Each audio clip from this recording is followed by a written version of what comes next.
Oke guys, kembali lagi dengan saya Vinek PR. Di video kali ini saya akan melanjutkan alur cerita dari manhwa yang berjudul Starting with Confessing with Beautiful Master. Video ini jelas adalah kelanjutan dari video part sebelumnya, jadi tanpa perlu berlama-lama kita akan langsung masuk saja ke alur ceritanya.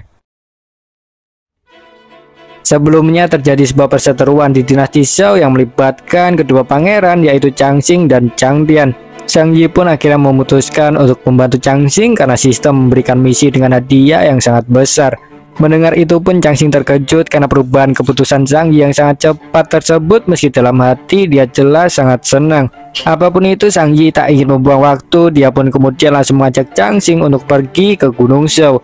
Dan melihat semangatnya itu pun Qianzhou tersentak karena dia jelas sangat sadar jika semuanya tak akan mudah selama Zhang Yi ikut campur. Begitu juga Changtian pun menyadarinya. Dia pun kemudian bertanya pada Qianzhou tentang apa yang harus dia lakukan, dan Qianzhou pun memintanya tak usah cemas. Dia pun meyakinkannya akan mengurus Zhang Yi. Qianzhou ini itu sebenarnya orang yang licik. Dia berniat untuk membunuh Changxing apabila Changtian gagal merebut nadi naga. Apapun itu, Xin setelahnya berpindah ke gunung besar Zhou, di mana Zhang Yi berserta Changxing dan Xiao Kui akhirnya sampai. Itu memanglah sebuah gunung yang sangat besar, dan di sana terdapat sebuah goa yang dijaga ketat. Namun bagaimanapun, Changxing ini memang seorang pangeran. Dia pun dengan mudah mendapatkan izin masuk. Changxing pun kemudian menjelaskan jika untuk sampai ke nadi naga itu cukup sulit karena harus melewati 3 rintangan. Adapun rintangan yang pertama sudahlah di depan mata, yaitu sebuah gunung pedang dengan tingkat kesulitan yang teratas. Changxing pun menjelaskan jika tak banyak kultivator yang bisa melewatinya, namun Zhang Yi justru menganggapnya sebagai tumpukan pedang tak berguna saja. Zhang Yi itu setelah memiliki sebuah ide, dia pun kemudian langsung mengeluarkan roket launcher miliknya. Zhang Yi pun kemudian langsung menembak tumpukan pedang tersebut, menghasilkan ledakan yang sangat dahsyat. Pedang-pedang itu pun hancur dalam sekejap mata. Melihat itu pun baik Xiao Kui dan Changxing tercengang. Keduanya merasa takjub dan senang di saat bersamaan. Keduanya pun kehabisan kata-kata. Apapun itu, Zhang Yi pun kemudian mengajak mereka untuk segera lanjut, dan mereka pun menurut saja. Dan singkat cerita, mereka pun akhirnya sampai di lokasi rintangan kedua. Changxing pun kemudian menjelaskan jika rintangan kedua itu disebut dengan lautan api yang jauh lebih berbahaya dari rintangan pertama. Dia pun kemudian meminta Zhang Yi untuk berhati-hati dengan raut wajah yang sangat ketakutan. Dan melihat itu pun Zhang Yi yakin jika rintangan kedua memang sangat berbahaya karena raut wajah Changxing itu menjelaskan semuanya. Dan dia pun kemudian teringat pada Changtian dan Qianzhou yang tak kunjung menunjukkan diri. Dia pun berpikir jika mereka mungkin ingin memanfaatkannya untuk melewati rintangan. Dan selagi dia berpikir itu pun, Xiao Kui kemudian langsung memulai pergerakan. Dia membuat sebuah jembatan dengan kekuatan spiritualnya. Dan melihat itu pun lagi-lagi Changxing terkejut. Dia tak menyangka jika bahkan Xiao Kui pun sangatlah kuat. Zhang Yi pun kemudian menyuruhnya menenangkan diri. Dia pun menegaskan jika itu hanyalah kemampuan dasar saja. Dan saat berikutnya suara tawa pun terdengar. Itu berasal dari Changtian dan Qianzhou yang akhirnya menyusul. Mereka pun kemudian berterima kasih pada Zhang Yi karena berkat bantuannya bisa melewati rintangan dengan mudah tanpa perlu bekerja keras.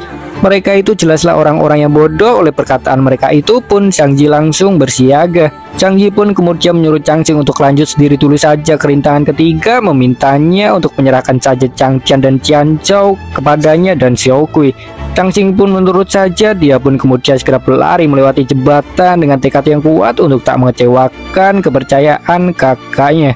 Dia bersumpah dalam hati untuk tidak akan menjadi orang tak berguna. Dia pun bertekad untuk menyelesaikan rintangan ketiga dan mendapatkan pengakuan dari nadi naga. Sementara itu pun Changtian menjadi cemas. Dia pun kemudian menyuruh Qianzhou untuk segera menggantikan Changxing, namun Qianzhou justru menggertaknya. Kau pikir sekarang itu ada di istana? Bisa-bisanya kau masih berani memerintahku, ucapnya. Dia pun kemudian secara tak terduga justru menyerang Changtian. Dia pun menunjukkan taringnya. Dan begitulah dia itu ternyata juga mengincar nadi naga demi kerajaan iblis. Melihat itu pun Zhang Yi sadar jika Qianzhou hanyalah seorang bajingan yang sangat mirip dengan tipe iblis. Zhang Yi pun kemudian langsung menyerangnya bersama dengan Xiao Kui, namun Qianzhou tak bergeming sedikit pun. Itu adalah karena dia tahu jika keduanya hanya berada di ranah spiritualis. Dia pun kemudian menyerang lebih dulu dengan sebuah cakaran. Xiao Kui dan Zhang Yi pun terhempas ke belakang. Mereka pun dengan cepat menyadari jika Qianzhou itu berada di tingkat tertinggi ranah Naschen Soul. Zhang Yi pun kemudian meminta Xiao Kui untuk menyerahkannya saja kepadanya karena dia tahu jika bertarung melawannya secara langsung jugalah percuma.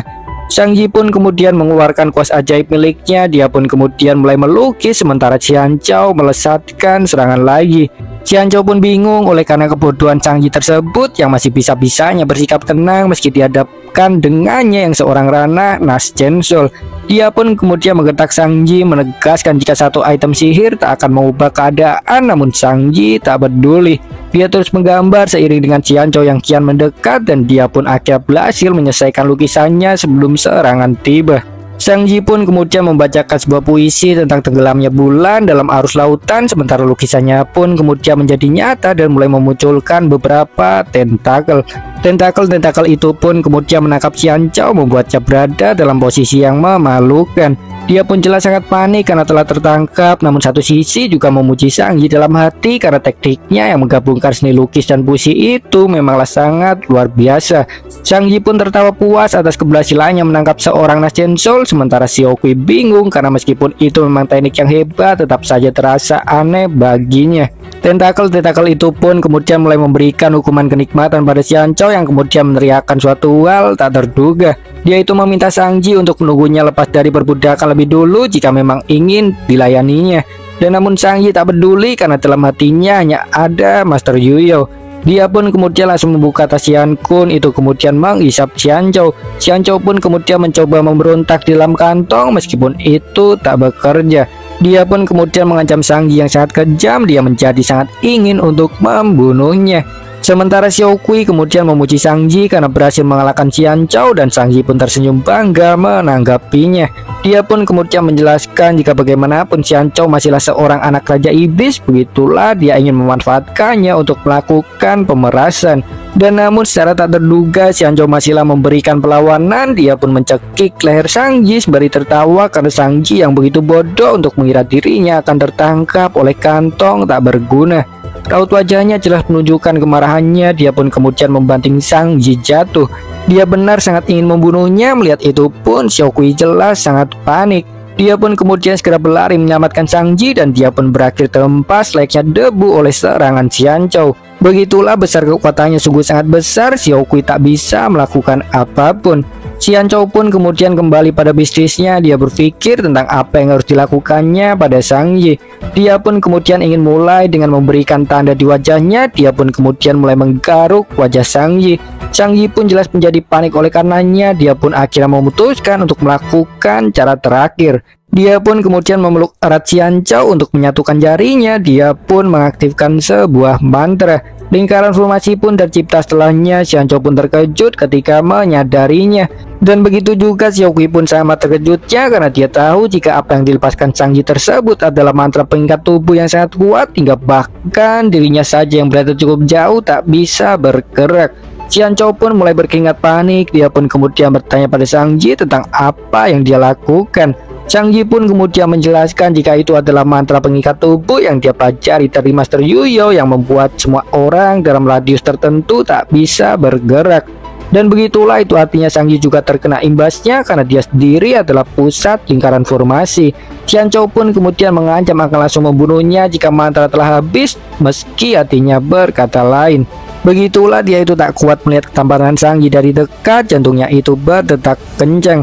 Dan sementara itu pun Sang Yi juga mulai berkeringat cemas. Dia pun hanya berharap supaya Changxing cepat mendapatkan pengakuan Adinaga supaya tubuh sucinya kembali sebagai hadiah keberhasilan misi. Apapun itu, setelahnya berpindah ke sisi Changxing yang sudah sampai di rintangan ketiga. Itu adalah rintangan dengan sebuah jalan yang dipenuhi patung-patung ksatria di sisi kanan dan kirinya. Changxing sendiri sama sekali tidaklah mengetahui tentang rintangan yang menantinya itu karena tak ada satupun buku yang mencatatnya. Itu menunjukkan jika orang-orang lampau tak pernah menjamahnya, namun bagaimanapun Changxing tidaklah ingin menyerah. Dia itu sebenarnya sadar jika patung-patung itu bukanlah patung biasa, namun tekadnya yang kuat membuatnya untuk terus melangkah maju. Dia pun hampir melewati patung pertama dan tiba-tiba patung itu pun kemudian memancarkan cahaya merah pada matanya. Patung itu pun kemudian mulai bergerak, itu kemudian langsung menyerang Changxing yang segera menghindar sembari bergerak maju. Patung lainnya pun kemudian juga mulai bergerak satu persatu seiring dengan langkah Changxing dan begitulah seterusnya hingga Changxing pun terhantam palu. Mulutnya pun memuntahkan darah. Dia pun kemudian berakhir terjatuh. Patung-patung itu pun kemudian langsung mengepungnya dan Changxing pun merasa tak berguna. Dia merasa kecewa atas ketidakberdayaannya melawan bongkahan armor meski sudah berlatih kultivasi lebih dari 10 tahun. Dia merasa kesal atas dirinya sendiri yang selalu saja tidak berguna dari kecil tanpa bisa berkembang dengan baik. Dia pun teringat dengan masa kecilnya yang terus dibully oleh kakaknya hingga bahkan para pelayan pun memandang rendah dirinya. Saat itu dia merasa sangat frustasi, namun sang ayah dan Chenyu selalu memperlakukannya dengan baik. Dan begitulah itu menjadi sumber kekuatannya untuk bertahan. Dia pun percaya jika kebaikan dan keadilan itu adalah kunci untuk berkultivasi ke jalan yang benar. Dengan prinsip itulah dia hidup, namun kini dia mulai mempertanyakan kebenaran prinsipnya tersebut karena fakta di mana dirinya sangat lemah. Juga fakta di mana dirinya justru jatuh dalam kebencian banyak orang, bahkan sang kakak pun ingin membunuhnya. Dan juga fakta di mana bahkan sekalipun dia bertambah kuat, dia masihlah saja dianggap rendah oleh orang lain. Dan mengingat semua itu pun Changxing kemudian mulai menangis karena bahkan sekarang pun dia tak bisa memenuhi harapan Shang-Chi yang berjuang untuknya dan justru kalah oleh bongkahan besi. Amarahnya pun kemudian seketika meledak oleh karena keinginan kuatnya untuk tak mengecewakan orang lain lagi. Aura dalam tubuhnya pun kemudian meledak seiring dengan tekadnya yang kuat untuk melindungi Chenyu adiknya, juga memulihkan dinasti Zhou, dan juga untuk membuktikan kelayakannya pada Shang-Chi serta sang ayah dan ibunya. Changxing pun kemudian bangkit kembali dengan sorot mata yang penuh tekad. Dia pun kemudian menyatakan jika bukanlah orang yang tak berguna. Bersamaan dengan itu pun aura di seluruh tubuhnya meledak sangat dahsyat, menggempaskan semua bongkahan besi yang mengepungnya. Bongkahan besi itu pun kemudian hancur berkeping-keping dalam sekejap. Melihat itu pun Changxing jelas bingung. Dia ingat jika pernah membaca buku tentang teknik terkuat dinasti Zhou yang bernama 100 Battle Tyrant Body. Dia pun mulai bertanya-tanya apakah benar telah membangkitkannya. Dia pun juga berpikir jika semuanya mungkin hanyalah ilusi belaka. Namun satu sisi dia juga ragu hanya ilusi karena fakta di mana tubuhnya memang dipenuhi dengan kekuatan yang jauh berbeda dengan sebelumnya. Dia pun terdiam sejenak memikirkan semua itu, namun pada akhirnya dia pun tak peduli lagi. Dia sadar jika menemukan nadi naga itu jauhlah lebih penting karena dia tahu jika Shang-Chi masihlah bertarung untuknya. Singkat cerita, dia pun akhirnya sampai di ujung goa. Dia pun menemukan sebuah altar di sana. Changxing pun sadar jika itu seharusnya adalah tempat di mana nadi naga bersembunyi. Namun satu sisi dia juga bingung karena tak dapat merasakan aura naga sama sekali. Dia pun kemudian mulai berjalan melihat sekitar dan dia pun menemukan adanya seorang bayi yang sedang tertidur di tengah altar.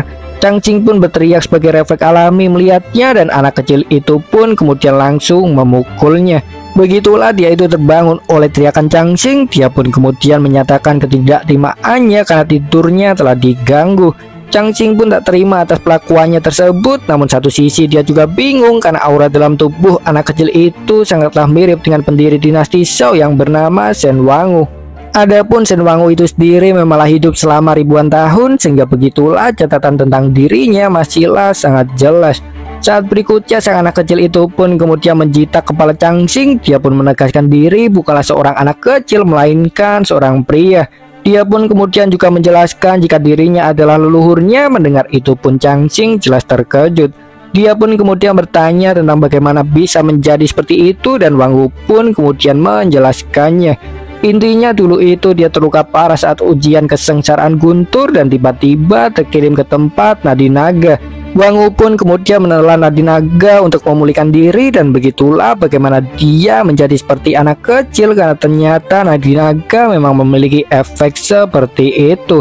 Tentu saja itu terjadi karena ketidaktahuan. Wangu sama sekali tak menyangka jika nadi naga memiliki efek seperti itu. Dan mendengar ceritanya itu pun Changxing menjadi panik karena nadi naga itu adalah objek rahasia yang memberkati dinasti Zhou. Changxing pun kemudian curhat padanya jika sebenarnya datang juga untuk mendapatkan pengakuan dari nadi naga demi memperebutkan tahta. Dia pun pupus harapan dan Wangu pun kemudian menggodanya. Baiklah, jika itu masalahnya maka aku akan mewakili nadi naga untuk mengakuimu, ucapnya sembari menaruh tangannya di atas kepala Changxing. Changxing pun kemudian memintanya berhenti menggodanya. Dia jelas tak percaya begitu saja. Apapun itu, Shin setelahnya berpindah ke sisi Shang-Chi yang mendapatkan kabar dari sistem tentang keberhasilan misi. Dan begitulah itu menjelaskan jika Wangu memang bisa mewakili nadi naga. Sistem pun kemudian mengirimkan hadiah berupa 60 poin mana dan pemulihan tubuh suci tertinggi. Sang Yi pun merasa senang untuk itu. Dia pun kemudian memuji Changxing dalam hati. Sistem pun kemudian segera memproses pemulihannya. Dia pun kemudian juga langsung menambahkan 60 poin mana ke tubuh suci tertinggi. Jadi poin mana atau poin sihir itu adalah sama seperti XP. Sistem pun kemudian mengucapkan selamat pada Sang Yi karena berhasil mencapai Rana Next-Gen Soul. Aura dalam tubuhnya pun kemudian meledak, itu menghempaskan Xianzhou. Sang Yi pun tertawa puas melihatnya. Dia pun kemudian menggertak mengatakan jika kini tubuh sucinya telah kembali juga berhasil menembus Rana Next-Gen Soul. Dan melihat suatu hal tiba-tiba itu pun Xiaoqi jelas bingung, begitu juga dengan Xianzhou. Dia pun bertanya-tanya tentang apa yang sebenarnya terjadi, mengapa bisa Sang Yi tiba-tiba mencapai Rana Next-Gen Soul dan memiliki aura tubuh suci. Sang Yi pun kemudian mendekatinya sembari membuat sebuah cambuk. Dia pun kemudian menakut-nakutinya. Xianzhou pun jelas sangat panik. Dia pun kemudian meminta Sang Yi untuk jangan mendekat lagi. Dia pun ingin segera menghindar, namun dia tak bisa melakukannya karena teknik pengikat tubuh milik Sang Yi itu masihlah aktif. Dan saat berikutnya Sang Yi pun kemudian menarik tangannya. Xianzhou pun berteriak panik. Dia pun bertanya tentang apa yang ingin dia lakukan. Menanggapi itu pun Sang Yi hanya tertawa. Dia pun memintanya untuk menurut saja. Sang Yi pun kemudian membalik tubuh Xianzhou itu jelas membuatnya semakin bingung. Sang Yi pun menyuruhnya bersiap. Dia pun kemudian melesatkan cambuk miliknya yang dia namai cambuk petir. Xianzhou pun menjadi sebagai reaksi alami. Sang Yi pun kemudian membacakan puisi untuknya tentang hukuman cambuk. Adapun bunyinya adalah satu cambukan adalah jiwa, dua cambukan adalah langit, dan tiga cambukan adalah menjadi abadi. Xianzhou pun malu setengah mati oleh penghinaan yang Sang Yi lakukan. Dia pun menyatakan jika tak akan pernah mengampuni perbuatannya. Itu adalah pertama kalinya dia merasakan penghinaan seperti itu karena dia itu sejatinya adalah putri Raja Iblis yang cukup dimanjakan. Namun apapun itu Sang Yi tidaklah peduli. Dia pun kemudian menyuruh Xianzhou untuk menurut saja tanpa melawan. Dia pun kemudian menyuruhnya untuk meluruskan tubuhnya kembali dan tubuh Xianzhou pun menuruti perintahnya. Dan Xianzhou pun bingung karena bahkan tak bisa mengontrol tubuhnya sendiri. Apapun itu Sang Yi kemudian menjelaskan untuknya. Dia pun memberitahu jika itu semua adalah karena membuatnya marah. Dia pun kemudian melanjutkan hukuman cambuknya, sementara Xiaoqi yang sudah bebas kemudian menyaksikannya dari dekat. Dan dia pun justru merasa iri pada Xianzhou. Dia pun kemudian meminta Sang Yi untuk juga menghukumnya. Dan namun pada saat yang sama Changxing pun akhirnya datang. Dia membawa Wang Wu. Changxing pun kemudian memberitahu Sang Yi jika yang bersamanya adalah sang pendiri dinasti Zhou yang berada pada Rana God Transformation. Nampaknya itu adalah Rana tersembunyi karena sebelumnya kita hanya diberitahu jika Rana tertinggi adalah tingkat ke-8 yaitu Crossing Tribulation. Apapun itu mendengarnya Sang Yi jelas cukup terkejut, begitu juga sebaliknya. Dari sudut pandang Changxing, tindakan Sang Yi itu sangatlah tidak senonoh. Dia pun menatapnya dengan heran. Changxing pun kemudian meminta maaf karena datang di waktu yang tidak tepat dan Sang Yi pun memintanya tenang saja. Sang Yi pun kemudian menjelaskan kesalahpahaman. Dia pun mengatakan jika hanya sedang memperlemah Xianzhou saja. Dan selagi mereka berbicara itu pun Xianzhou kemudian langsung bergerak. Dia jelas tak ingin tertangkap. Dia pun kemudian mengaktifkan sebuah kertas mantra teleportasi yang memang dia persiapkan untuk situasi darurat. Melihat itu pun Sang Yi menjadi bingung. Dia bertanya tentang apa itu dan Xianzhou pun kemudian mengancamnya. Dia menyuruh Sang Yi untuk jangan mendekat jika tak ingin mati. Sang Yi pun terdiam bingung. Wang Wu pun kemudian menyuruh semua orang untuk segera kabur karena aura dalam kertas mantra itu layaknya sebuah kutukan. Semua orang pun kemudian menurutinya dan sebuah kabut hijau pun kemudian muncul di sekitar Xianzhou. Di tengah-tengah itu ada sebuah portal. Xianzhou pun kemudian langsung masuk ke dalamnya. Dia pun kemudian pergi dengan tekad untuk membalas dendam karena jelas tak terima atas penghinaan yang Sang Yi lakukan. Dan melihat itu pun Sang Yi merasa kecewa karena telah kehilangan suatu hal yang bisa dijadikan untuk memeras kerajaan iblis. Dan Xiaoqi pun kemudian mengingatkannya jika kerajaan iblis pasti akan membalasnya nanti. Namun Sang Yi sama sekali tak peduli. Dan begitu juga dengan Changxing. Dia sudahlah cukup lega melihat Sang Yi baik-baik saja. Dia pun kemudian menjelaskan jika nadi naga itu ada pada diri leluhurnya. Dan Sang Yi pun terkejut mendengarnya. Sang Yi pun kemudian tertawa. Kalau dilihat dari manapun leluhur itu hanyalah seorang anak kecil. Wang Wu pun tak terima atas ejekan Zhang Yi tersebut. Dia pun kemudian menegaskan jika dirinya itu adalah Shen Wang Wu, sang pendiri dinasti Zhou yang agung.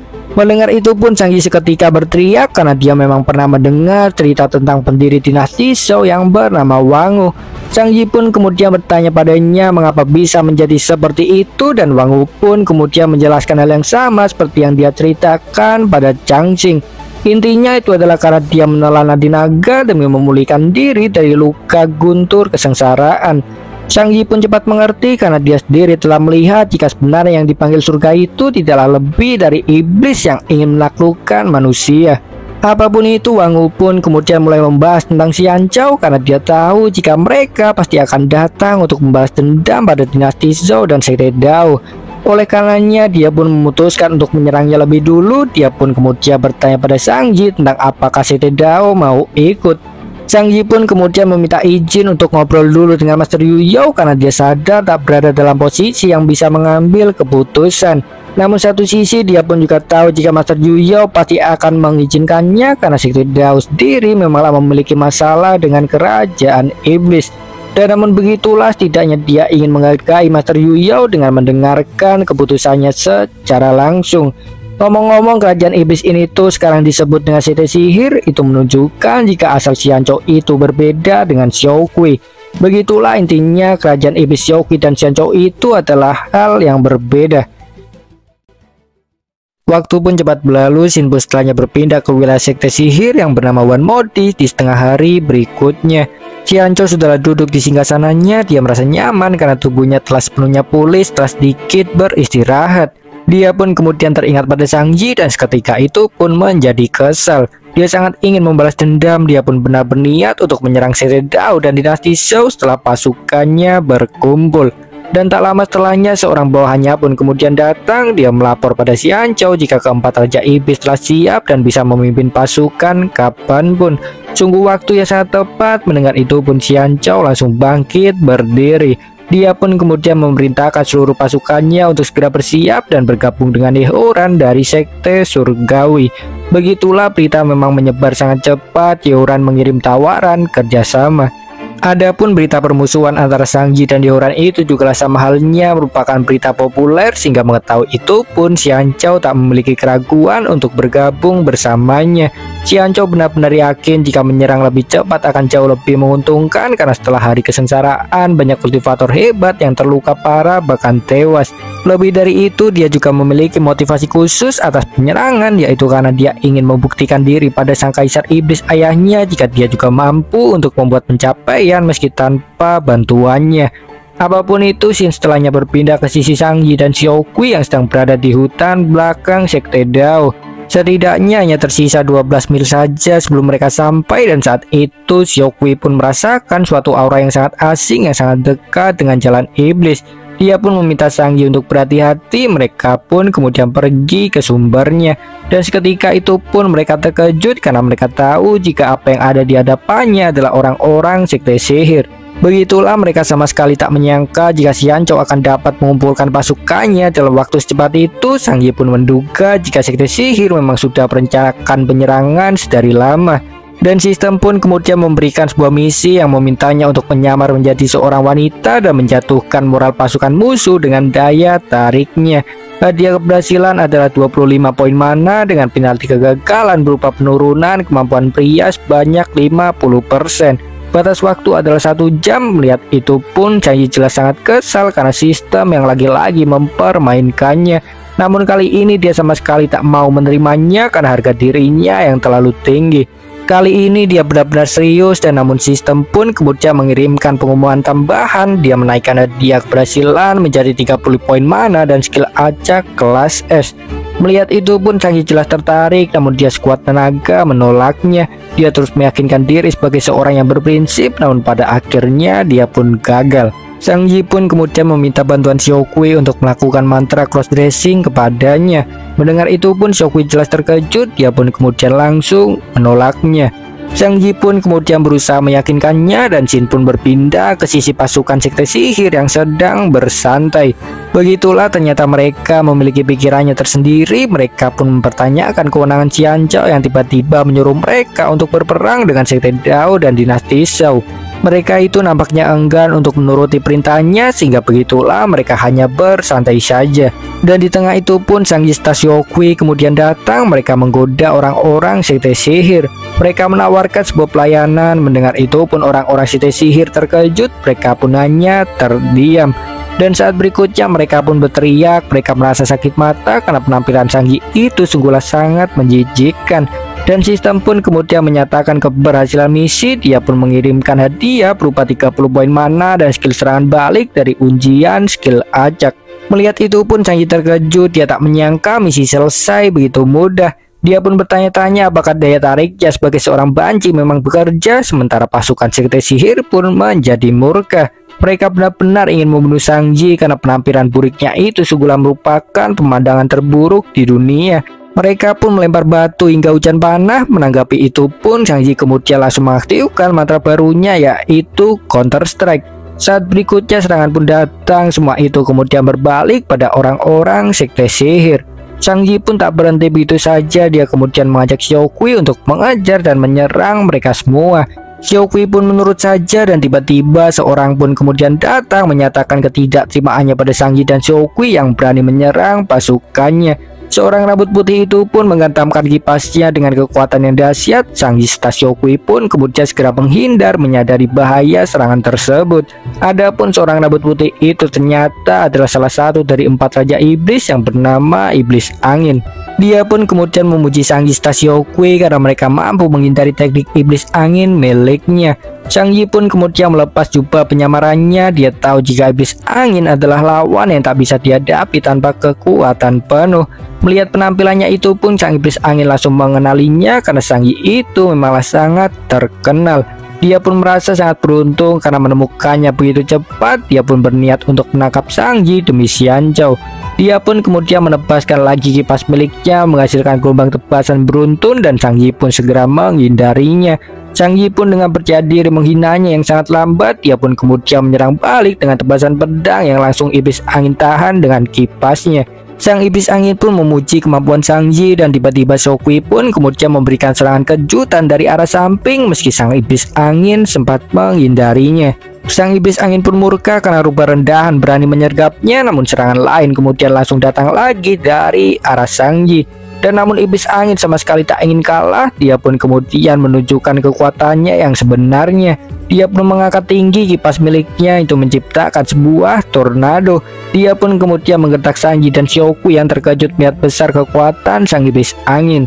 Saat berikutnya tornado itu pun mulai semakin ganas. Itu kian membesar dan menghisap apapun di sekitarnya. Itu sungguh serangan yang luar biasa. Sang Yi pun memutuskan untuk kabur lebih dulu karena merasa jika melawan secara frontal bukanlah ide yang bagus. Dan saat berikutnya tornado yang Iblis Angin ciptakan pun meledak. Untungnya Sang Yi sudah cukup sampai jauh dari tanah sehingga tak terkena dampaknya. Saat berikutnya pun debu mulai mereda. Terlihat Sang Iblis Angin berdiri di atas tanah yang hancur oleh karena serangannya sendiri. Dia pun tertawa sangat puas. Nampaknya dia mengira jika Sang Yi telah lenyap menjadi debu. Dan dia pun seketika terkejut mendengar suara dari atas langit yang tidak lain berasal dari Sang Yi. Sang Yi pun memuji Sang Iblis Angin karena kekuatan miliknya memang sangat luar biasa. Namun satu sisi dia juga menyayangkan karena perapalannya terlalu lama. Sang Iblis Angin pun kemudian bertanya padanya sejak kapan sampai ke atas langit, dan Sang Yi pun kemudian tersenyum. Tentunya itu hanyalah karena ketidaktahuanmu. Aku itu memiliki sebuah teknik bernama kenaikan pedang, balasnya. Dia pun kemudian menukik tajam dengan sangat cepat. Dia pun menendang Sang Iblis Angin dengan telak. Sang Iblis Angin pun terjatuh. Sang Yi langsung menodongkan pedang kepadanya. Sang Yi pun kemudian menginterogasinya. Dia bertanya pada Sang Iblis Angin apakah diutus oleh Xianzhou. Dia kemudian juga bertanya tentang apakah ada tim lain, dan Sang Iblis Angin pun tak mau menjawabnya. Dia meminta Sang Yi untuk langsung membunuhnya saja daripada banyak berbicara, dan Sang Yi pun menuruti kemauannya tersebut. Dia pun langsung mengeluarkan sebuah bom spiritual. Melihat itu pun Sang Iblis Angin terkejut. Begitulah dia tak menyangka jika Sang Yi adalah seorang yang kejam yang tak segan membunuhnya. Apapun itu Sang Yi jelas tak peduli. Dia pun kemudian memasukkan bom spiritual itu ke tubuh Xianzhou. Sang Yi pun kemudian menjelaskan jika itu dapat meledak sewaktu-waktu ketika diperintahkan olehnya. Mendengar itu pun Sang Iblis Angin menjadi panik. Dia pun kemudian menjerit karena dia merasakan ada suatu hal aneh dalam dirinya yang menyebabkan sebuah kekacauan. Dan Sang Yi pun kemudian mengancamnya. Dia menyuruh sang iblis angin untuk memberikan informasi berguna jika ingin tetap hidup. Dan sementara itu pun Xiaokui merasa takjub. Dia tak menyangka jika Sang Yi memiliki teknik seperti itu. Dan sang iblis angin pun akhirnya buka mulut. Dia pun mengakui jika memang Xian Chou lah yang mengirimnya. Dia pun juga menjelaskan jika selain dirinya itu ada 3 raja iblis lain yang masing-masing mewakili 3 elemen dasar seperti api, air, dan petir. Adapun sang iblis angin ini sendiri adalah mewakili tipe support, sedangkan ketiga elemen lain barulah tipe penyerang yang sebenarnya. Begitulah artinya iblis angin adalah yang terlemah di antara yang lainnya. Dia pun kemudian juga memberitahu jika yang memandu dalam serangan terhadap Sekte Dao adalah Yehoran.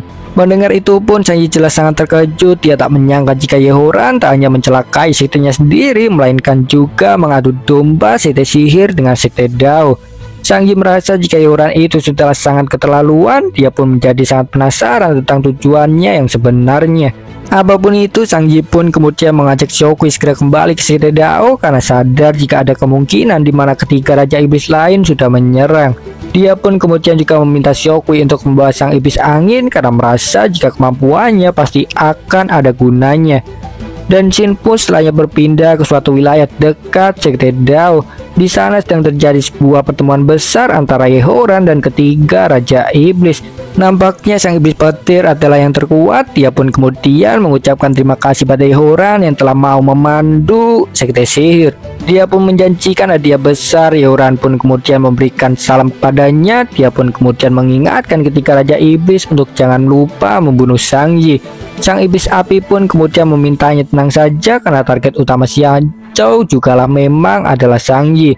Apapun itu, sang iblis petir pun kemudian mengajak rekannya untuk bergegas saja daripada membuang waktu. Dia pun kemudian memimpin pasukan menyerang Sekte Dao sebagai langkah awal rencana sekte sihir untuk menaklukkan dunia. Dan sementara itu pun Yehoran hanyalah melihatnya dengan diam. Dia hanya berharap supaya sekte sihir tidak mengecewakan. Shiji pun memuji keterampilan manipulasi miliknya yang telah meningkat hingga bahkan bisa membujuk sekte besar untuk membunuh musuh. Dan dia pun kemudian juga bertanya tentang mengapa sampai sangat membenci Sang Yi. Apakah itu karena kalah berkali-kali darinya? Yehoran pun menjawab jika itu semua adalah karena takdir. Dia yakin jika ada alasan mengapa Sang Yi dan dirinya dilahirkan. Menurutnya itu adalah karena ditakdirkan untuk menjadi rival sampai hanya salah satu saja yang bisa bertahan. Apapun itu, Shin setelahnya berpindah ke jalur masuk Sekte Dao. Sekte sihir sudah tiba di sana. Mereka pun kemudian langsung melancarkan serangan besar-besaran. Para murid Sekte Dao pun kemudian langsung keluar menanggapi serangan mereka, termasuk Mu Xiao. Dia pun menggertak para murid sekte sihir yang memiliki niatan buruk saat melihat para murid Sekte Dao yang semuanya adalah wanita. Dan begitu juga Loyan pun juga sama. Dia langsung mengajar para murid sekte sihir sembari menegaskan tidak akan mengampuni siapapun yang berani menyerang Sekte Dao.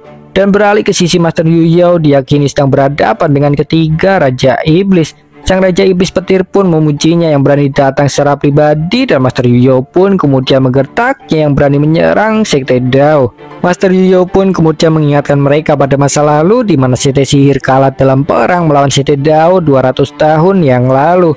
Saat itu sekte iblis bahkan terpaksa mundur dari benua utama. Master Yu Yao pun kemudian bertanya apakah sudah melupakannya. Para raja iblis pun tak menanggapinya. Mereka pun kemudian langsung melesat membuka serangan karena tahu jika Master Yu Yao itu masih dalam keadaan terluka setelah serangan guntur kesengsaraan.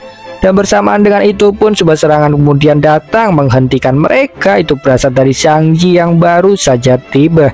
Sang Yi pun mengancam mereka jika berani menyentuh Master Yu Yao. Melihatnya itu pun para raja iblis langsung mengenalinya. Mereka pun juga langsung terkejut pada saat yang sama karena mereka jelas tahu jika siapa yang dibawa oleh Xiaokui adalah iblis angin. Master Yu Yao pun nampak senang atas Sang Yi yang datang tepat waktu. Dia pun bertanya padanya kapan kembali. Sang Yi pun kemudian menjawab baru saja tiba. Dia menjelaskan jika mengkhawatirkannya. Master Yu Yao pun semakin senang mendengarnya. Dia pun sadar jika Sang Yi pasti sudah berhasil menembus serangan Ancient Soul karena dapat kembali dengan cepat. Apapun itu, saat berikutnya serangan pun kemudian datang. Sang iblis air melesat dengan sebuah ombak. Adapun targetnya adalah Sang Yi dan sang iblis angin. Dia ingin melenyapkannya karena sudah tak berguna. Sang iblis angin pun tak terima mendengarnya dikatai tak berguna. Dia pun kemudian menantang sang iblis air untuk berduel dengannya. Sang Yi dan Shockwave pun bingung melihat itu karena mereka tak menyangka jika para raja iblis begitu mudah terpecah belah.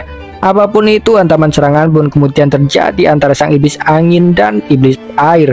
Mereka ingin membuktikan siapa yang paling tak berguna. Mereka memiliki alasan masing-masing. Mereka itu juga nampaknya memang memiliki dendam dari lama karena mereka itu seperti nomor 3 dan 4 dalam kelompok. Sang Yi pun kemudian memutuskan untuk membantu iblis angin. Dia melihat adanya kesempatan besar berkat perseteruan mereka dan Shockwave pun menurut saja. Dan beralih ke sisi lain, iblis petir dan iblis api pun sudah melakukan pergerakan. Mereka menantang Master Yuyo. Mereka pun kemudian melepaskan serangan gabungan bernama Naga Petir Belajar Pedang. Master Yuyo pun memuji mereka karena teknik mereka memang sangat indah, namun hanya untuk pertunjukan saja. Begitulah Master Yuyo masihlah memiliki kepercayaan dirinya karena kedua raja iblis itu hanyalah berada di ranah Nas Censul. Master Yuyo pun menebas naga petir yang datang. Dia pun berhasil melenyapkannya. Sang iblis api pun terkejut melihatnya. Dia tak menyangka jika Master Yuyo bisa melenyapkan serangan dua elemen hanya menggunakan pedang saja. Dia nampaknya sudahlah mulai panik, namun sang iblis petir kemudian meyakinkannya. Dia pun mengajak sang iblis api untuk menggabungkan kekuatan karena sadar jika Master Yuyo tetaplah lawan yang sulit meskipun dalam keadaan terluka. Sang iblis api pun menurut saja. Dia pun kemudian melakukan gerakan kombinasi dengan sang iblis petir. Itu adalah sebuah gerakan yang sama dengan Son Goku dan Vegeta dari Dragon Ball. Begitulah mereka kemudian bersatu menjadi sosok iblis yang sangat besar. Melihat itu pun Master Yuyo nampak terkejut karena teknik fusion itu adalah sebuah teknik yang sudah lama menghilang. Dia pun kemudian tersenyum atas kebodohan mereka berdua karena dia tahu jika teknik fusion itu akan membuat kultivasi mereka terhambat. Dan namun satu sisi dia pun juga sadar jika kekuatan yang tercipta memanglah sangat besar. Dia pun akhirnya memutuskan untuk menggunakan satu-satunya cara yang tersisa untuk menghadapi mereka. Dan beralih ke sisi lain, pertempuran pun semakin pecah di sepanjang jalur masuk Sete Dao. Ledakan terjadi di mana-mana. Situasi benar-benar sudahlah sangat kacau. Di tengah-tengah itu pun sang iblis air sudah mulai kewalahan. Dia pun kemudian menyatakan ketidakterimaannya pada sang iblis angin yang berbuat curang kepadanya. Dia menyebut sang iblis angin sebagai pengkhianat, namun sang iblis angin sama sekali tak peduli. Dia justru menghina sang iblis air yang hanya bisa bermain air. Begitu juga Sang Yi juga tak peduli. Dia pun kemudian menegaskan jika ucapan apapun tak akan berguna lagi. Sang iblis air pun menjadi murka mendengar sang iblis angin berani menghinanya. Dia pun kemudian langsung melepaskan kekuatan penuh miliknya. Sebuah ombak air besar pun kemudian tercipta. Itu layaknya sosok air yang ganas. Ombak air itu pun kemudian menelan Sang Yi beserta yang lainnya, membuat mereka terseret dalam arus air yang deras. Sang iblis angin pun tak terima atas pelakuan iblis air. Sementara Shockwave kemudian menyuruhnya untuk langsung saja melawan balik dengan angin, karena angin seharusnya dapat menggerakkan ombak. Setidaknya begitulah apa yang dia pikirkan, dan Sang Yi pun memiliki pikiran yang sama. Dia kemudian menyuruh sang iblis angin untuk berhenti beromong kosong dan langsung saja menggunakan sihir miliknya. Sang iblis air pun tertawa menanggapinya. Dia pun dengan percaya diri menyatakan jika angin bodoh tak akan mampu melawan ombak. Sang iblis angin pun menjadi semakin tertantang oleh ucapannya. Dia pun kemudian mengerahkan segenap kekuatan miliknya. Dan benar saja dia pun berhasil menggerakkan arus air itu, kemudian justru menenggelamkan sang iblis air itu sendiri. Sang iblis air pun kemudian hendak menyatakan ketidakterimaannya, namun tepat sebelum dia sempat berbicara, serangan pun sudahlah tiba. Begitulah Sang Yi langsung mengejarnya. Sang Yi pun kemudian memuji sang iblis angin sembari menggunakan dadanya sebagai pijakan untuk melesat. Sang iblis angin pun jelas tak terima. Dia pun mempertanyakan pujian Sang Yi. Apapun itu, sang iblis air pun kemudian langsung melesatkan semburan air menanggapi Sang Yi yang datang. Dia masihlah saja memiliki kepercayaan diri. Dia pun menegaskan jika tak akan berbaik hati meski Sang Yi adalah seorang yang tampan.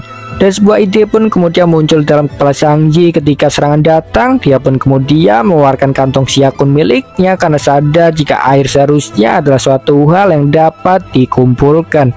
Dia pun kemudian membuka kantong siakunnya, dan benar saja dia pun berhasil menghisap masuk semburan air yang datang. Melihat itu pun sang iblis air terkejut panik. Dia tak menyangka jika semburan air miliknya dapat diserap, sementara Sang Yi akhirnya sampai tepat di depannya. Sang Yi pun kemudian berbaik hati mengangkatkan air dalam kantong Xiaokun. Dia menjelaskan jika itu adalah hadiah darinya karena air dingin itu berbahaya. Sang Yi pun kemudian mengajari sang iblis air jika tak semua hal bisa dihadiahkan, beberapa hal yang tak sepantasnya diberikan itu haruslah dikembalikan pada pemiliknya.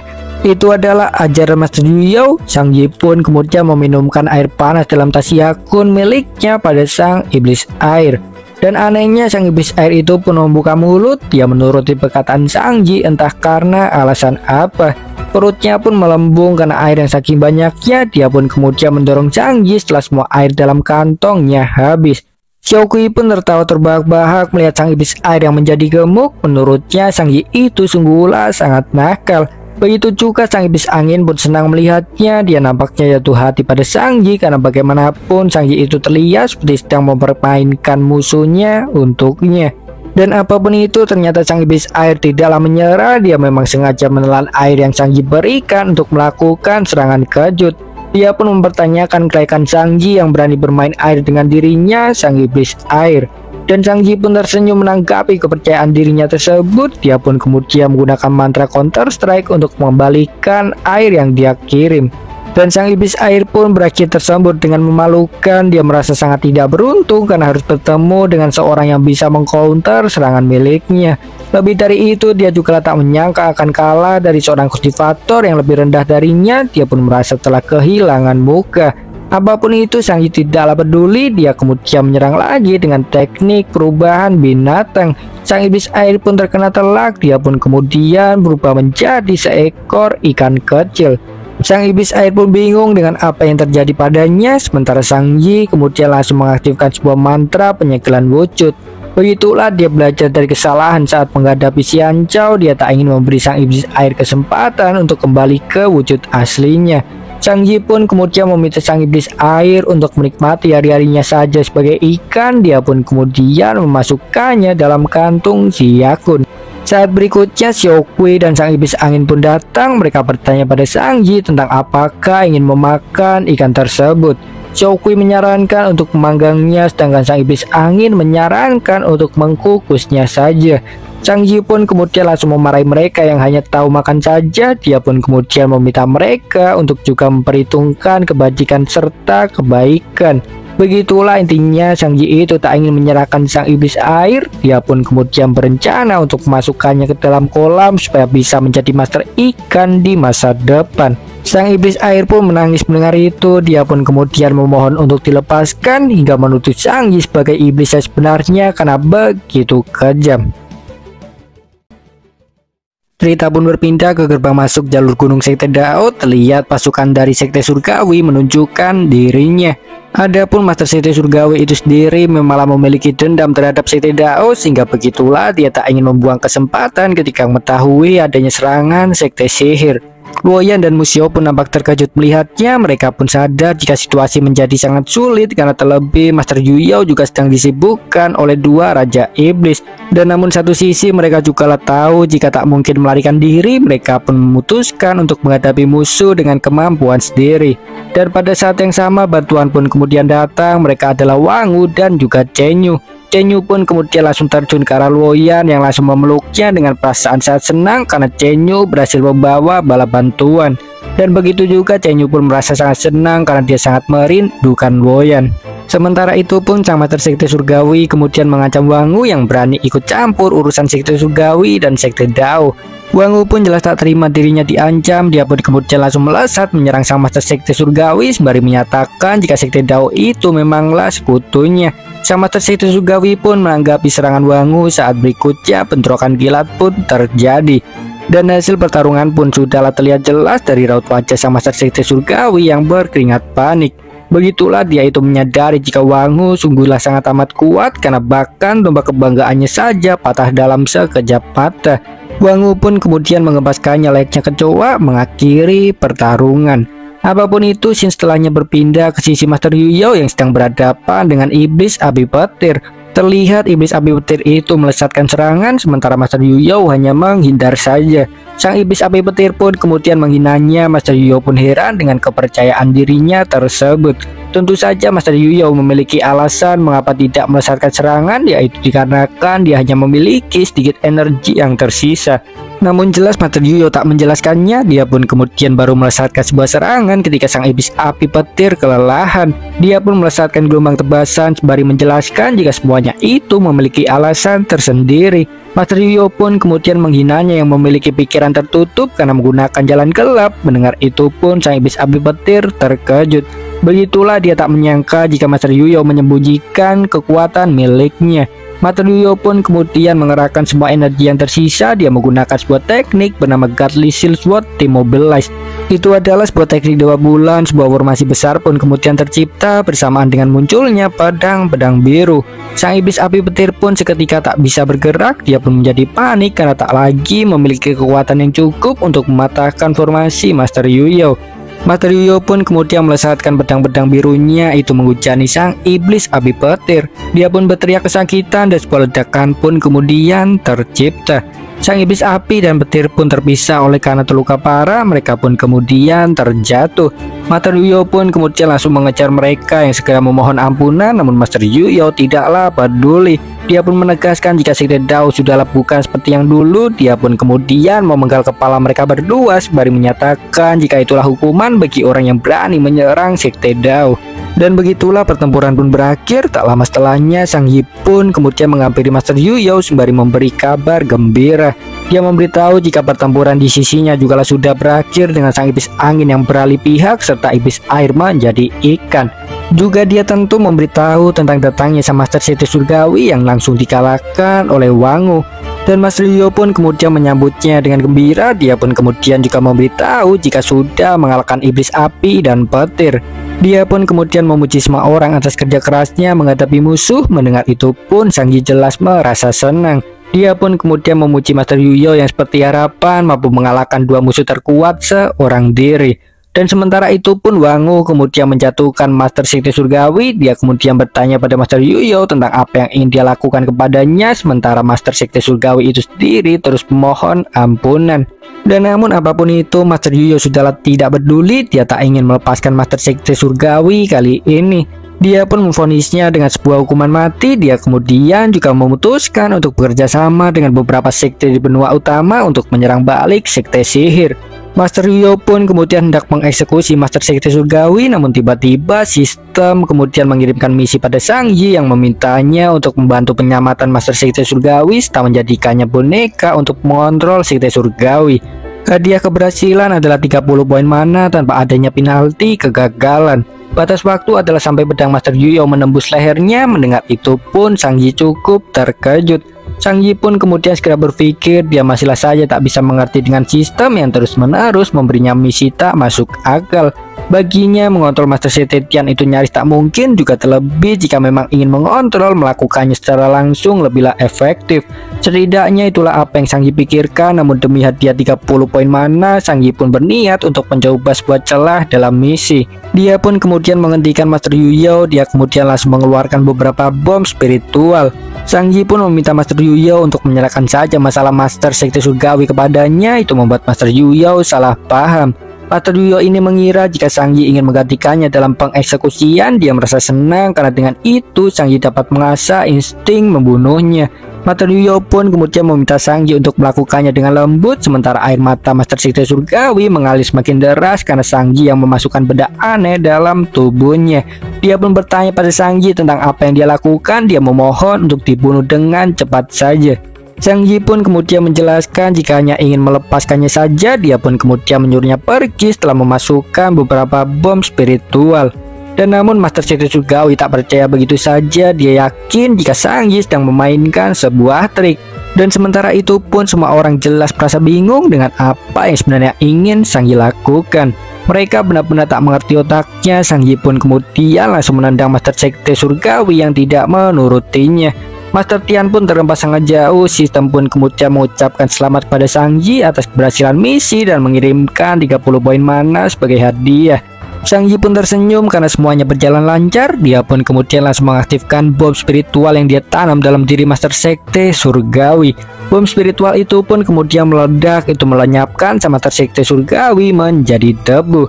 Master Yuyo pun heran dengan murid nakalnya tersebut. Dia pun kemudian bertanya padanya apakah memang melakukan semua itu hanya untuk menunjukkan kembang api. Sang Yi pun mengiyakannya saja karena dia tak menemukan alasan lain yang masuk akal. Apapun itu, Master Yuyo pun kemudian kembali pada bisnisnya. Dia menyuruh para murid untuk mengambil alih Sekte Surgawi. Dia pun kemudian juga menyuruh semua orang bersiap karena akan segera melancarkan serangan balik ke Sekte Sihir. Sang Yi pun menurut saja. Dia berjanji akan melakukan yang terbaik. Begitu juga dengan Xiaokui, dan begitu juga dengan Iblis Angin. Dia bahkan bersedia memberikan informasi tentang Sekte Sihir untuk membuktikan loyalitasnya. Dan mendengar itu pun Master Yuyo merasa lega. Dia yakin memiliki masa depan yang terjamin dengan bantuan mereka semua. Dan saat berikutnya Wangu barulah buka mulut. Dia pun menyatakan jika akan bekerja sama dengan Sekte Dao mewakili dinasti Shou. Dia pun kemudian memberitahu Master Yuyo jika Kaisar Changxing yang baru saja naik tahta adalah adik angkat dari Sang Yi. Dia meyakinkannya jika Sang Qing itu tak mungkin menolak. Dia berbicara sembari memberikan salam. Master Yuyo pun kemudian membalas salam tersebut. Dia pun menyatakan rasa sukacitanya mendengar dinasti Shou mau bekerja sama, juga merasa heran dalam hati karena Sang Yi bahkan bisa membuat hubungan baik dengan sebuah kekuatan besar seperti dinasti Shou. Dan saat berikutnya Sang Yi justru memancing emosi. Dia meminta izin kepada Master Yuyo untuk pergi ke Sekte Bumi demi mengajak mereka bergabung. Master Yuyo pun seketika merasa kesal. Dia bertanya pada Sang Yi tentang apakah sebenarnya hanya ingin menemui Xinglian. Menanggapi itu pun Sang Yi hanya tertawa narsis. Dia menduga jika Master Yuyo sedanglah cemburu. Dia pun berpikiran yang tidak-tidak, dan Master Yuyo pun kemudian menepuk pundaknya sembari mengatakan jika dia percaya apapun itu. Dia percaya Sang Yi tak akan melakukan hal demi sebuah kecantikan belaka. Mendengar itu pun Sang Yi terkejut. Ucapan Master Yuyo itu justru memberikan tekanan tersendiri terhadapnya. Wajahnya pun kemudian memerah malu. Dia menjadi tak berani untuk menatap wajah Master Yuyo, sementara Master Yuyo kemudian memberikan sebuah pil tingkat tinggi kepadanya. Itu adalah sebuah pil yang dapat memulihkan energi secara sempurna. Master Yuyo pun kemudian meminta Sang Yi untuk menyimpannya dalam kondisi darurat. Sang Yi yang jantungnya berdetak semakin kencang pun kemudian menerimanya. Melihat itu pun baik Xiaokui, Iblis Angin, dan Wangu menjadi heran. Mereka jelas tahu jika ada bau-bau cinta di sana, meskipun mereka juga tak ingin mengganggu secara frontal. Apapun itu, Shin setelahnya berpindah ke sisi Muxiao dan Luoyan yang pergi mengejar sisa pasukan Sekte Sihir dan Sekte Surgawi. Mereka layaknya dewa kematian yang mengejar mangsa. Semua pasukan Sekte Sihir dan Sekte Surgawi menjadi sangat panik. Mereka berlari sekuat tenaga sembari memohon ampunan, terlihat sangat menyedihkan. Dan Shin pun setelahnya berpindah ke sebuah tebing di mana Yehoran dan Shiji berada. Mereka sedang melihat pembantaian yang Luoyan lakukan. Seketika itu pun Yehoran menjadi murka. Dia jelas tak terima atas kemenangan Sekte Dao. Dia pun mulai memaki-maki kedua sekte tersebut sebagai sampah tak berguna. Shiji pun kemudian mencoba menenangkannya, meyakinkannya jika Sekte Dao itu memanglah sekte terkuat yang tak mudah untuk dihadapi. Dia pun meminta Yehoran untuk menerimanya saja, namun Yehoran sama sekali tak peduli ucapannya. Dia pun kemudian langsung bergegas pergi. Dia sama sekali tak ingin menyerah. Dia tahu jika apa yang dikerahkan Sekte Sihir hari ini hanyalah sebatas kecil kekuatan saja. Dia masih yakin jika Sekte Sihir pasti memiliki lebih banyak kekuatan tersembunyi. Sehingga begitulah dia ingin pergi ke tempat Xianzhou untuk membahas rencana selanjutnya demi menghadapi Sekte Dao. Melihat itu pun Shiji hanya terdiam heran. Dia merasa sayang atas Yehoran yang tak bisa bersikap tenang dan justru termakan oleh amarah. Menurutnya itu adalah sikap orang yang gagal. Shiji pun bahkan terlintas untuk berpindah pihak ke Sang Yi oleh karenanya. Dia pun kemudian tersenyum sendiri membayangkan apa yang akan terjadi jika melakukannya. Dia pun penasaran apakah akan diterima. Apapun itu, waktu pun cepat berlalu. Shin pun setelahnya berpindah ke sisi Sang Yi dan Luoyan yang pergi ke Sekte Bumi di pagi hari. Mereka itu hanyalah berdua saja. Luoyan pun kemudian bertanya pada Sang Yi apakah memang bermaksud mengajaknya kencan hari ini. Sang Yi pun kemudian langsung membantahnya. Dia memintanya untuk jangan berpikiran yang tidak-tidak. Luoyan pun kesal atas jawabannya tersebut. Dia pun kemudian beralasan mengatakan jika hanya sedang bercanda saja, karena tahu jika Sang Yi itu pasti memikirkan Master Yuyo. Apapun itu, saat berikutnya para murid Sekte Bumi pun kemudian datang menyambut Sang Yi. Mereka dipimpin oleh Jun Wuao dan Jun Wuyan. Dan Jun Wuyan pun kemudian langsung mendatangi Luoyan. Dia pun menghinanya yang tidak bertambah tinggi sama sekali meskipun hanya 1 inci. Luoyan pun jelas tak terima atas ucapannya tersebut. Mereka berdua pun kemudian ribut setelahnya seperti biasa. Dan sementara itu pun Jun Woo-oh kemudian langsung pada intinya karena dia sudah mendengar jika Sekte Dao memang sedang mengumpulkan sekte benua utama untuk melawan sekte sihir. Dia pun kemudian menjelaskan jika sayangnya sekte bumi tidak bisa ikut serta karena sang master sekte yang tidak lain adalah ayahnya terluka parah akibat gagal dalam ujian guntur kesengsaraan. Mendengar itu pun Sang Yi cukup terkejut. Dia tak menyangkal jika guntur kesengsaraan menggugurkan begitu banyak nama besar. Sang Yi pun sadar jika memaksa Jun Woo-oh untuk membuat keputusan itu sudahlah tidak mungkin lagi. Namun sistem lagi dan lagi berkata lain. Sistem pun mengirimkan misi baru yang meminta Sang Yi untuk memenangkan hati murid sekte bumi dan membangkitkan master sekte bumi yang bernama Jun Lintian. Hadiah keberhasilan adalah skill random tingkat S dengan 25 poin mana. Penalti kegagalan adalah bertukar posisi dan jiwa dengan Jun Lintian dengan batas waktu 1 hari. Sang Yi pun jelas terkejut melihatnya karena begitulah itu sungguh misi yang sangatlah sulit, apalagi penalti kegagalannya pun juga mengarah pada kematian. Namun bagaimanapun Sang Yi jelas tak menyerah begitu saja. Dia pun kemudian segera memikirkan sebuah cara.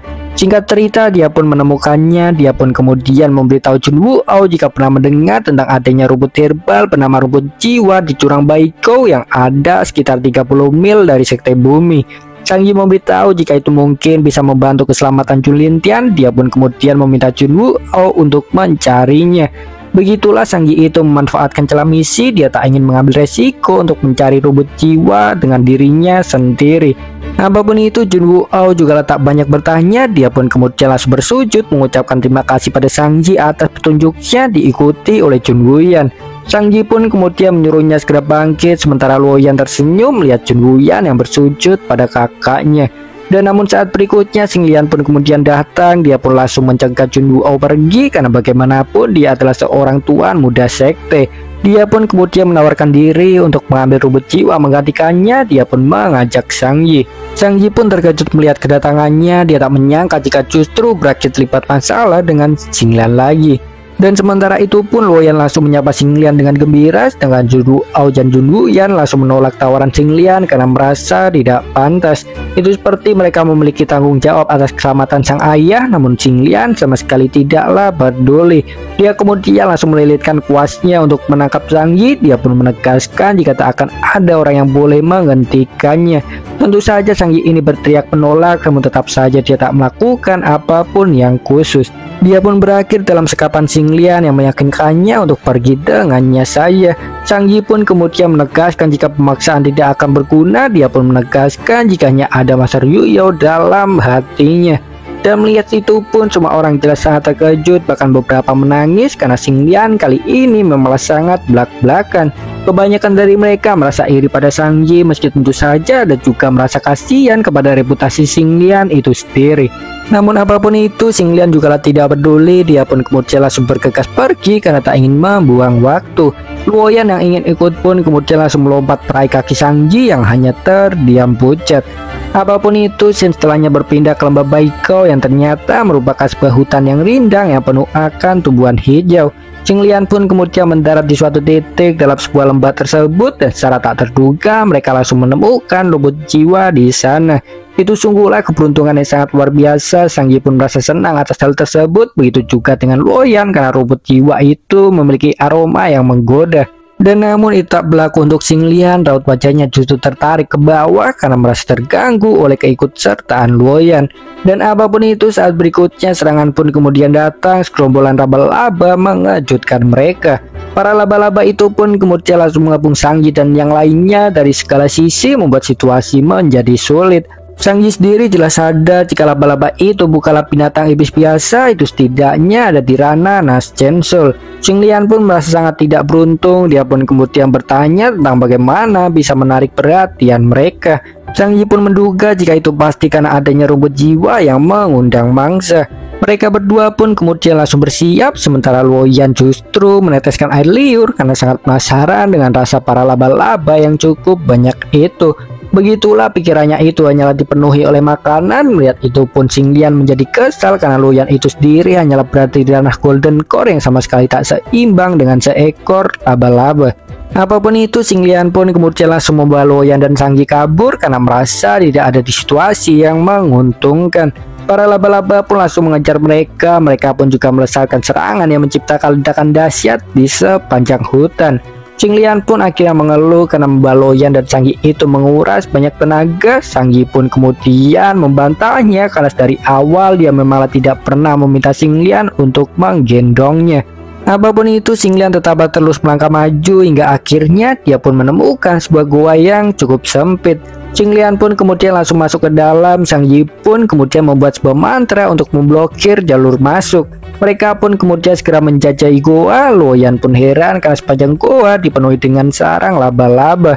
Dia pun memuji Xinglian yang justru membawanya ke sarang laba-laba. Xinglian pun kemudian meyakinkannya jika terkadang tempat paling berbahaya itu justrulah yang teraman. Apapun itu, mereka kemudian terus masuk jauh ke dalam dan mereka pun dikejutkan dengan adanya sebuah telur yang cukup besar. Shang Yi pun kemudian langsung memeriksa telur tersebut dan dia pun menemukan jika itu bukanlah telur laba-laba karena energi spiritual di dalamnya sama sekali tidak mirip dengan para laba-laba yang sebelumnya mengejar. Dan seketika itu pun air liur Luoyan menetes lagi karena dia melihat telur tersebut sebagai makanan lezat seperti biasa. Xinglian yang penasaran pun kemudian bertanya padanya tentang mengapa terus memikirkan makanan. Shang Yi pun kemudian menyelam mereka. Dia tak habis pikir dengan mereka yang berpikiran begitu sempit dan bahkan tak tahu apa itu peruntungan tak sengaja. Shang Yi pun kemudian menceritakan sebuah kisah yang intinya adalah tentang seorang yang bangkit kembali setelah mendapatkan sebuah peruntungan. Dan begitulah dia mengira jika telur tersebut adalah peruntungan untuknya yang bisa memunculkan banyak peluang. Dan seketika itu pun dia menjadi sangat narsis lagi karena memang dia selalu diberkahi dengan keberuntungan setelah mendapatkan tubuh suci. Apapun itu, Shang Yi sendiri jelas tak mau memberikan telur tersebut untuk dimakan. Dia pun kemudian meminta tolong pada Xinglian untuk membantu menetaskan suatu kehidupan dalam telur. Mendengar itu pun Xinglian seketika memerah karena dia merasa jika kehidupan dalam telur tersebut akan menjadi bayi pertama darinya dengan Shang Yi. Dia pun menerima permintaan Shang Yi tersebut dengan senang hati, namun Luoyan kemudian langsung melangkahinya. Dia mengambil telur itu dari tangan Shang Yi. Dia pun kemudian menyatakan jika dialah yang akan membantu penetasan. Shang Yi pun memiliki firasat buruk atas hal tersebut dan benar saja Luoyan justru memanggang telur tersebut. Xinglian pun heran melihatnya karena tak pernah melihat adanya metode inkubasi seperti itu. Sementara Shang Yi panik karena dilihat dari manapun Luoyan itu terlihat seperti ingin memakannya. Dan apapun itu, telur tersebut kemudian mulai retak. Itu kemudian memancarkan sebuah cahaya. Semua orang pun terkejut melihatnya, khususnya Luoyan karena dia tak rela telur itu justru menetaskan sebuah kehidupan. Saat berikutnya makhluk di dalamnya pun terlihat, itu ternyata adalah seekor bayi naga berwarna putih. Melihat itu pun Shang Yi cukup senang karena naga itu selalu digambarkan sebagai sosok yang kuat. Begitu juga dengan Xinglian dan Luoyan juga memiliki pikiran yang sama karena naga kecil itu memang terlihat seperti naga asli. Luoyan dan Xinglian pun kemudian menggoda naga tersebut. Mereka menawarkan untuk menjadi ibunya bahkan memberikan ASI. Dan namun sang naga kecil itu sama sekali tak tertarik. Dia pun kemudian justru menendang Luoyan dan Xinglian karena menganggap mereka sebagai orang-orang jahat. Luoyan lah yang terkena tendangan langsung di wajahnya. Dia pun terkagum karena kekuatan naga kecil itu memanglah cukup hebat meski barulah lahir. Sang naga kecil itu pun kemudian langsung berlari ke arah Shang Yi dengan senyuman. Dia pun menyatakan jika hanya ingin ibu laki-laki. Shang Yi pun kemudian menerimanya dengan baik. Dia pun memintanya untuk memanggilnya dengan ayah saja. Luoyan pun cemburu melihat itu. Dia merasa itu sungguhlah tidak adil. Dia pun bertanya-tanya tentang mengapa naga kecil itu sangat menyukai Shang Yi. Sementara Xinglian terdiam heran karena naga kecil yang memiliki aura kuat tersebut memiliki kecocokan yang tinggi dengan Shang Yi. Apapun itu, sang naga kecil pun kemudian meminta susu pada Shang Yi, namun Shang Yi justru memberinya alkohol. Melihat itu pun Luoyan tercengang karena merasa jika itu bukan minuman yang pantas. Sementara Xinglian kemudian langsung menawarkan susu miliknya. Dan namun sang naga kecil sama sekali tak tertarik karena dia sudah sangat menyukai alkohol yang Sang Yi beri. Naga kecil itu pun berakhir mabuk, dia pun kemudian menyemburkan api dari mulutnya. Api tersebut merupakan api yang cukup ganas, itu kemudian menyebar dengan sangat cepat. Semua orang pun segera melompat menghindar dengan pikirannya masing-masing, yang mana Sang Yi merasa senang karena kekuatan naga kecil itu tepat seperti dugaannya. Dan begitu juga dengan Xing Lian, juga merasakan hal yang sama karena dia pernah mendengar tentang sosok naga api legendaris bernama Samadhi. Dan sedangkan Luoyan adalah sebaliknya, dia merasa kesal karena nyaris terpanggang. Apapun itu, Sang Yi pun menyadari sesuatu oleh semburan api tersebut. Dia menjadi tahu jika naga kecil itu memiliki kekuatan yang setara dengan kultivator ranah Nas Gensol. Dia pun menjadi percaya diri dapat mengatasi para laba-laba karena kini kekuatan tempur dalam timnya telah bertambah.